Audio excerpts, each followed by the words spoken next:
Assalamualaikum warahmatullahi wabarakatuh. Selamat siang adik-adik.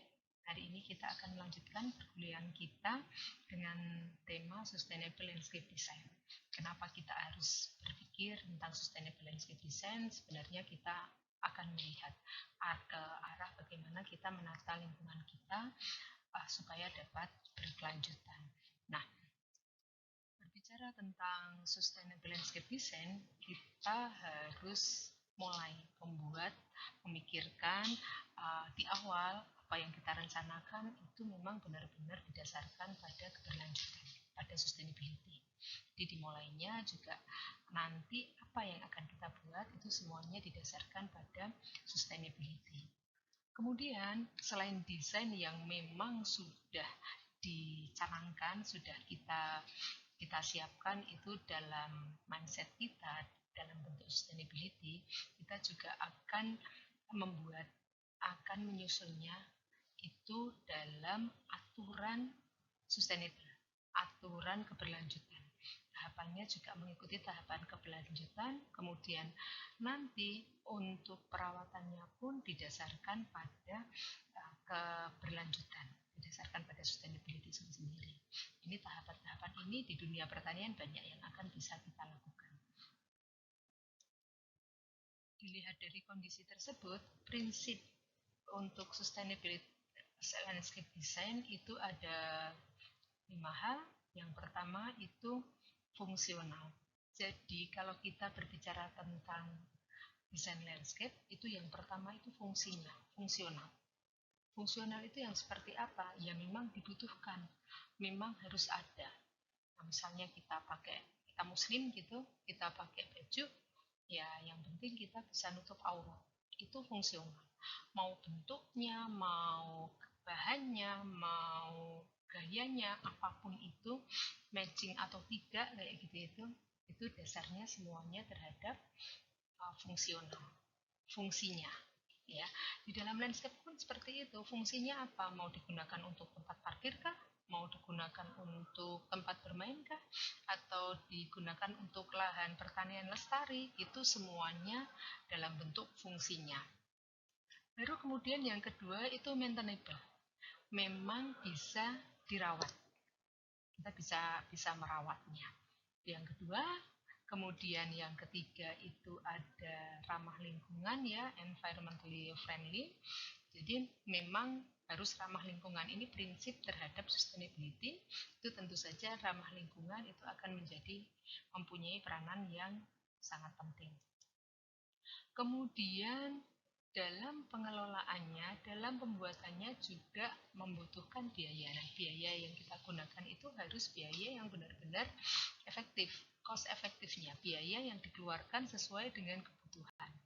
Dan yang terakhir baru terhadap visual pleasing. Jadi kalau kita melihat visualnya, keindahannya itu setelah tahapan yang lain itu bisa dilakukan. Baik, kita coba untuk buka satu persatu ya, kita kupas satu persatu.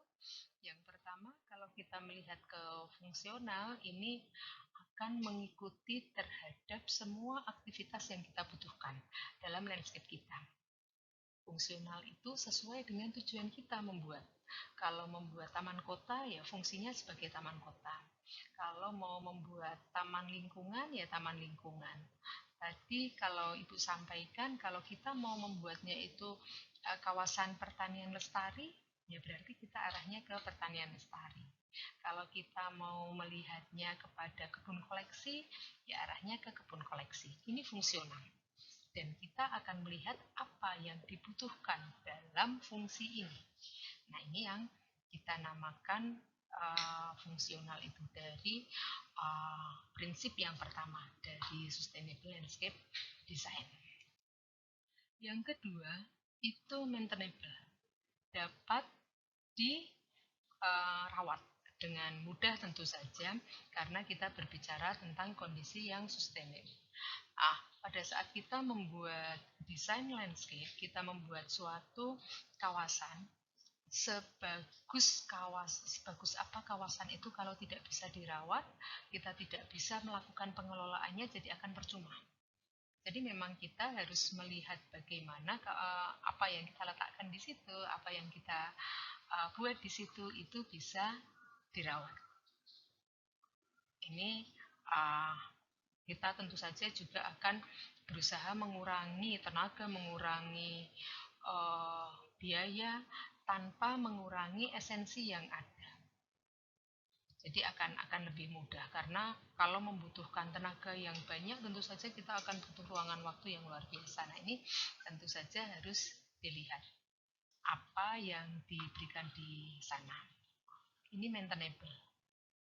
Kemudian yang ketiga itu ramah lingkungan. Jadi kenapa kita harus berbicara ramah lingkungan?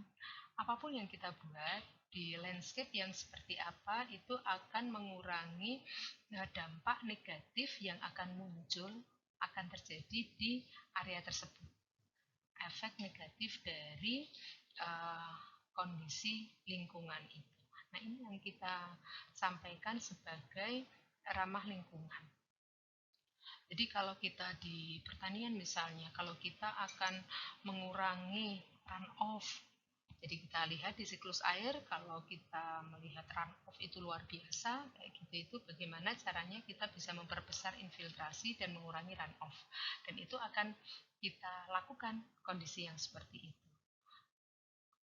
Ini yang ramah lingkungan. Kita berusaha seminimal mungkin mengurangi risiko terjadinya dampak negatif baik terhadap lingkungannya, kemudian terhadap kondisi setempatnya. Ini yang benar-benar perlu diperhatikan. Kemudian mungkin efek yang lain kalau dalam sistem budidaya tanaman kayak gitu itu bagaimana kita menggunakan bahan kimia anorganik. Nah itu bagaimana kita akan mengurangi. Kita tentu saja mempunyai musuh alami, mempunyai